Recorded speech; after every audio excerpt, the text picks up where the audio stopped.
हाय friends, मैं हूं Manav. Welcome to movie shoovy. करते हैं आपस में पॉजिटिव सा नमस्कार। कुछ टाइम पहले मैंने ये चीज़ एक्सप्रेस करी थी कि यार हिंदी फिल्म इंडस्ट्री में स्पेसिफिकली बहुत कम अब हीरो हीरोइन बचे हैं। आप देखोगे आसपास बहुत कम यंग एक्टर्स हैं, हीरोइंस हैं, और कहीं ना कहीं जो लव स्टोरीज वगैरह और जो यंगर स्टोरीज हैं वो बननी थोड़ी सी कम हो गई। और उसकी वजह यही है कि हमारे पास उस तरीके के हीरो हीरोइन नहीं बचे। अब आप शाहरुख खान से या सलमान खान से वो एक्सपेक्ट नहीं कर सकते हैं कि वो उस तरीके के डांसिंग अराउंड द ट्रीज करेंगे। तो नए एक्टर्स आए, टैलेंटेड एक्टर्स आए, चाहे वो with in the film industry हों चाहे बाहर हों। अगर with in the film industry होंगे तो शायद फिल्मी बैकग्राउंड से होंगे तो शायद उनको एक्सपीरियंस का कुछ फ़ायदा होना चाहिए, ऐसा हमारा एक्सपेक्टेशन होता है। नहीं तो हम वो नेपोटिज्म का टैग भी बड़ी इजीली लगा देते हैं। तो क्या सैयारा जो नई मूवी आ रही है, वाईआरएफ इसको प्रेजेंट कर रहे हैं और इसके अंदर आहान पांडे हैं और कहीं ना कहीं अनन्या पांडे के रिश्तेदार हैं ये, चिंकी पांडे के, और अनीत पांडा हीरोइन है इसके अंदर। तो किस तरीके की है, मोहित सूरी की ये मूवी है, तो म्यूजिक होपफुली बहुत अच्छा होना चाहिए। और जिस तरीके से ये लव स्टोरीज को प्रेजेंट करते हैं उसके अंदर एक हल्का फुल्का क्राइम और हल्का फुल्का दिल टूटना और थोड़ा आशिकी टाइप के, थोड़ा एक्सट्रीम आशिकी के टाइप के जोन के अंदर ये चला जाता है। तो कैसा होगा ये देखते हैं। अभी पहले मैं इसको प्ले करता हूँ, फिर उसके बाद डिस्कस करते हैं।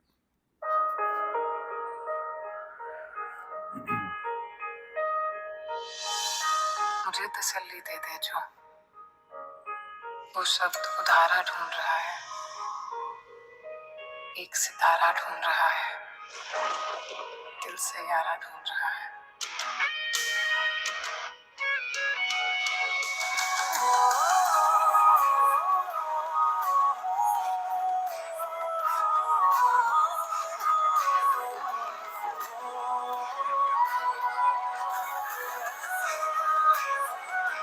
सैयारा मतलब तारों में एक तन्हा तारा, खुद जल के जो रोशन करके जग ये सारा।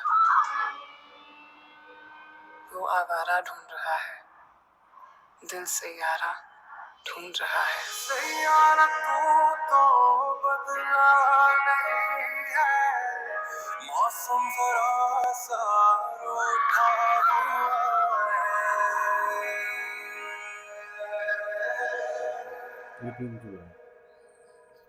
18 जुलाई को ही आएगी और वायरफ है। हो सकता है कि ये जो चैनल के ऊपर कहीं पे स्ट्राइक आ जाती है, क्योंकि आजकल रिएक्शंस को लेके काफ़ी ज़्यादा स्ट्रिक्ट हो गया है मामला, क्योंकि इसमें म्यूज़िक भी होता है ना, तो फिर उनको वो म्यूज़िक राइट्स और ये सब चक्कर में कुछ ना कुछ ऊंचा चलती रहती है। तो हो सकता है ये जो पोर्शन अभी हमने कलेक्टिवली देखा वो कट जाए, बट बाकी की चीज़ें जो है वो बहुत मीनिंगफुल है। देखो, हीरो हीरो लगे, हीरोइन हीरोइन लगे, दोनों की केमिस्ट्री जो है हमारे दिल को छुए, और गाने इस तरीके के हों कि वो सीन्स को और जो कैरेक्टर्स हैं उसको यादगार बना दे। मोहित सूरी के अंदर ये कैपेबिलिटी है। इस मूवी के अंदर भी आपको कहीं न कहीं आशिकी 2 का फ्लेवर कहीं न कहीं नज़र आता है बहुत ही ज़्यादा क्लियरली। मैं बोलूँगा कि बहुत से मैंने ऐसे एक्टर्स अभी रिसेंटली लॉन्च होते हुए देखे हैं जिन्होंने अपना फर्स्ट ग्लिम्प्स के ऊपर भी इम्पैक्ट नहीं छोड़ा है।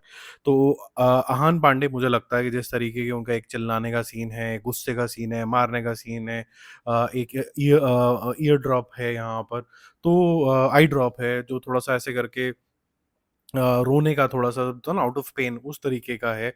तो वहाँ पर आपको ऐसा लगता है कि शायद इसके अंदर दम कम है। बट एक्सप्रेशन और वॉइस मॉड्यूलेशन और सबको कंबाइन करके कम अच्छी एक्टिंग बनती है।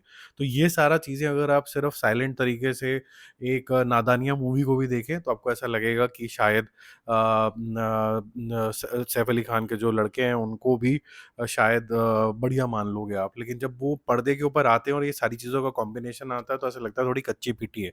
तो कुछ भी कहना अभी थोड़ा-सा अर्ली हो जाएगा, बट जितना दिखाया है इम्पैक्टफुल है। क्योंकि ये वाईआरएफ की पिक्चर है तो अनकॉम्प्रोमाइज़ तरीके की एक्टिंग भी होगी, अनकॉम्प्रोमाइज़ तरीके का इसके अंदर विजुअल्स भी होंगे जो बड़ी क्लियरली दिख रहा है। ठीक है? तो all the best to the team. और मैं कभी भी इस फ़ेवर में नहीं होता हूँ कि भई आउटसाइडर है तो वही टैलेंट होगा या फिर कोई इनसाइडर है तो उसके अंदर टैलेंट नहीं होगा। मेरे लिए टैलेंट टैलेंट है, वो कहीं से भी आए। और जो फ़िल्म लवर्स होते हैं उनको टैलेंट से मतलब होता है। ये इनसाइडर आउटसाइडर की जो कहानी होती है ना, ये मेरे ख्याल से इंडियन आइडल तक ही रहे तो ठीक है, क्योंकि वहाँ पर जब तक आप गरीब नहीं है तब तक आपके अंदर टैलेंट नहीं है, यही कहानी चलती है। ठीक है? अदरवाइज़ अगर आप अमीर हैं और अगर आप अपनी ज़िंदगी को और बेहतर बनाना चाहते हैं तो आप लूज़र हैं। ये अजीब-सा एक नया नैरेटिव आ गया है कि अमीर जो होता है उसका मतलब होता है कि आप कैसे उसके जैसे बन सकते हैं। वर्सेस जो नया नैरेटिव है, अमीर है तो करप्ट ही होगा, इसने ज़िंदगी अपनी खराब ही कर रखी है। तो आई होप ये चेंज भी हो। इन सब जो नए लड़के-लड़कियाँ आ रहे हैं, कहीं न कहीं फ़िल्म से रिलेटेड ही होते हैं। कल को किंग आएगी, उसके अंदर भी शाहरुख खान की सुपुत्री होंगी, तो कहीं न कहीं आपको देखना होगा इवैल्यूएट करके कि कितना इफ़ेक्टिव तरीके से वो करते हैं। और अगर एंटरटेन कर रहे हैं तो बहुत अच्छी बात है, अगर एंटरटेन नहीं कर पा रहे हैं और कुछ कमी है तो we have to be vocal about it.